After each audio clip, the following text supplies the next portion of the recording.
as community, as police family, and as families of those who have paid the ultimate price. Service honors the 22 known men who have paid the ultimate sacrifice as Charleston police officers.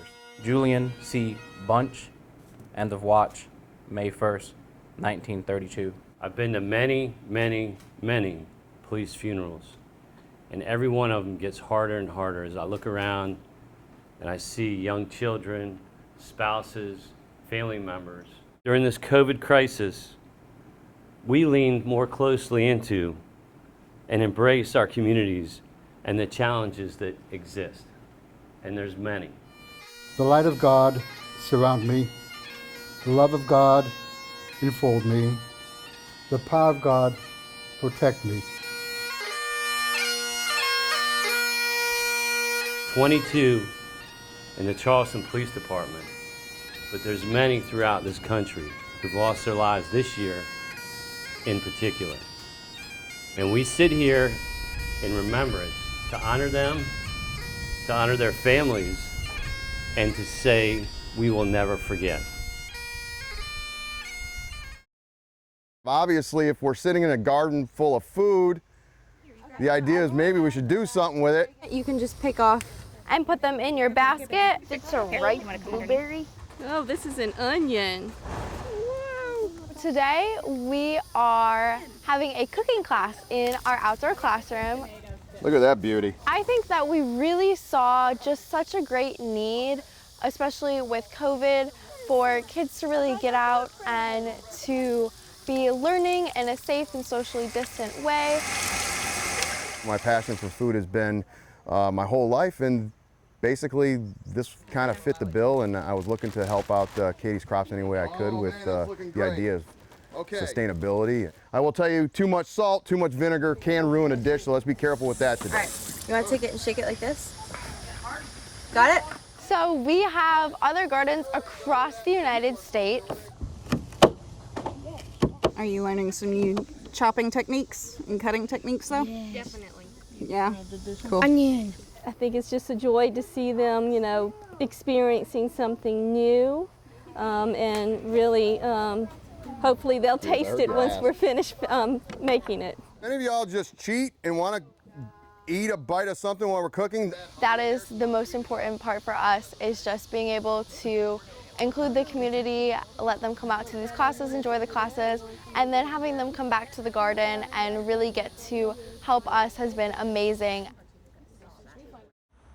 Boarded, broken, overgrown, and overlooked. Now, a new beginning for the Long Point Road Schoolhouse. This is what this school served. This served this community back in 1904. The one-room schoolhouse served generations of African-American students in the Snowden community. I live probably less than a mile from this location, and I remember riding a bike on a dirt road from where my parents and I lived. It's where Thomasina Stokes Marshall spent first and second grade. The teachers that I had, they were actually like parents. This community was and still is, a very tightly knitted community. The property was sold a few years ago. The structure at risk to development. Local preservation groups have been working to save it ever since. This was a project that we took on several years ago and find it very, very, very important to see it to the very end. On September 30th, it will move 1.5 miles down to this lot off Snowden Road. The dilapidated building will be renovated and transformed. We will own the site as well as the land, and looking forward to it becoming the Long Point Road Cultural Education Center for public use. It's the last African-American schoolhouse that remains standing in town, a center for learning 117 years later. It's the only African-American school, and the history of the Reconstruction era, when schools were segregated, that history needs to be told. This school, once it's reconstructed and relocated, will have the ability to tell those stories, to pass it on to the next generation so that it is not lost. Working for you, Caroline Balchunas, ABC News 4. This walk we started inside Nassau County, Florida. We are headed to the Charleston 9 Memorial. Each fire department has taken us in, either allowed us to stay there and eat with the crews. Our goal is to put an end to firefighter suicide and awareness to the risk of cancer right now. We have 18 packs with almost 1,500 fallen firefighters, a few police officers, forestry, and military. We have 5 sets of ashes. Some family members have given us their fallen to carry. Lewis Mulkey was one of the Charleston 9. His mother, Ann Mulkey, reached out to me when she saw on social media that I was walking, asked me to come up and meet Lewis. So we spent about 4 hours together. She signed the shield on his helmet and gave it to me and asked me to carry it. And I told her that one day we'd bring Lewis back home.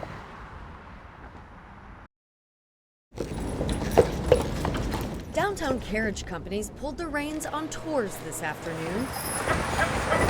By 1 o'clock, all horse carriages were off the street. And it's hot for everybody here. Yeah, we sell tons of water on days like today.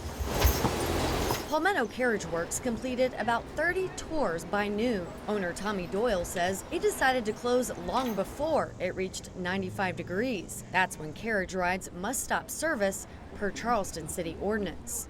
We watched the weather yesterday, and when I got up this morning, it was clear that it was going to be, a hot afternoon. So we started canceling bookings before 9 o'clock. The heat, hard to escape for those outside. Then I've got ice that I can dunk these into. Kelly Sheehan sells carriage tours at a kiosk near the market. She says Charleston Carriage Works sold its last ticket at 11:50 a.m. A lot less people, significantly less people. The horses, and people don't want to be sitting out in this. Go to the beach. Tommy says they're taking additional measures to make sure the animals stay cool tonight, keeping barn doors open longer and misting fans on high. We've got a drop gate in the front to continue to allow airflow to go through. We have fans in here. And then on particularly hot nights, which we'll do tonight, we pull out a couple of animals to kind of let a little bit more air move around, and we'll bring them back tomorrow. Working for you, Caroline Malchunas, ABC News 4.